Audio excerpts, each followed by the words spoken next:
Well, Barca got the job done, but they had to be patient in this one, didn't they? Yeah, they did, because, again, they produced a performance that was less than scintillating. You know, yes, they dominated possession, as they always do, but as far as breaking down the opposition, we always expect them with talent like Griezmann and Messi, but it just wasn't there. There's no chemistry right now with this Barcelona side. They're getting by because they have players who can produce something at any particular time, not because of the team. What camp were you in when Griezmann signed? Were you in the camp of, that's a great signing for them, or were you in the other camp that's like, oh, that's interesting? I'd have to say I was in the why is Griezmann going to Barcelona camp, because they already had a centre forward. They already had a guy in Suarez who plays through the middle.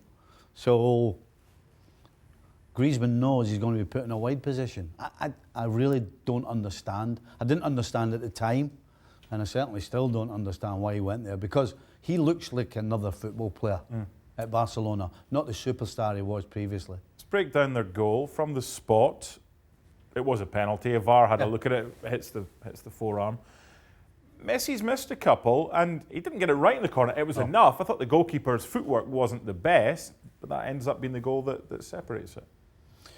Yeah, and it kind of sums up what Barcelona's dishing up. You know, they actually end up winning the game not through any good play of theirs, or certainly not even a piece of magic from one of the so-called names. I don't know what the defender's thinking. It's just poor defending. Well, he takes his eye off the ball for what maybe he thinks that there's going to be a collision, but he takes his eye off the ball and it hits him in the arm.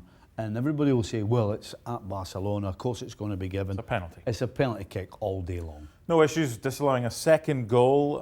Ansu was just offside before he played it into Jordi Alba, who was onside, but damage.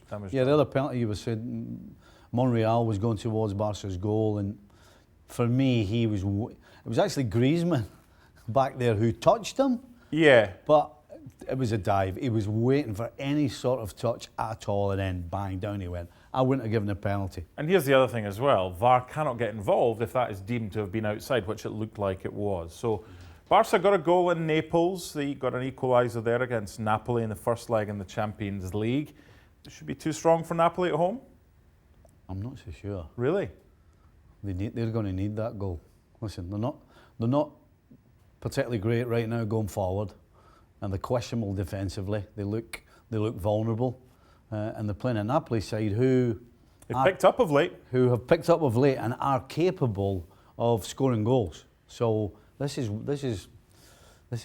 not a foregone conclusion whatsoever. If you're Gattuso, you'll have had Barca scouted, you'll have watched them. Where do you think Barcelona are vulnerable for Napoli to try and attack and exploit? Down the middle of the park. Quick breaks right down the pipe. That's exactly, in my opinion, where they're vulnerable. So Barca going through, but maybe one or two issues. So you've got to say they're favourites. They've got a 1-1 draw away from home. They got an away goal in the pocket. They have to be favourites. But I'll tell you, if they're complacent, then they'll be in trouble. And Real Madrid's title, staying there? That's a tough one. Can you hang your hat on either of the two of them? You've got 3 more changes of opinion in mind between now and the end of the season, so use them wisely. Barca win this one 1-0. Well, thank you very much for watching ESPN on YouTube. For more sports highlights and analysis, be sure to download the ESPN app. And for live streaming, premium content, and let's not forget as well, ESPN FC 7 days a week. Subscribe to ESPN+.